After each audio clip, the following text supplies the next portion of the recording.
আসসালামু আলাইকুম my dear friends, কেমন আছেন আপনারা? আজকে একটা ইন্টারেস্টিং ব্যাপার আপনাদের সাথে শেয়ার করব, যেটা আমার কাছে একটু ইন্টারেস্টিং মনে হয়েছে। সেটাই আর কি। আমি আসলে আমার বেবিকে ডক্টর দেখাতে নিয়ে এসেছি।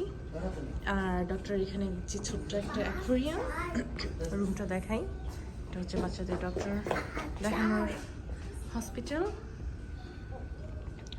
সো আমি এই ছোট্ট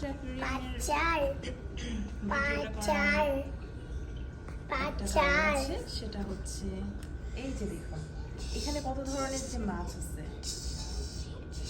এর সাথে একটা যে মাছ, এই যে মাছটা, এই যে এটা, ওহো আমার ক্যামেরা, এই যে এই যে এই যে এই যে এই মাছটা দেখুন তো, চেনেন নাকি?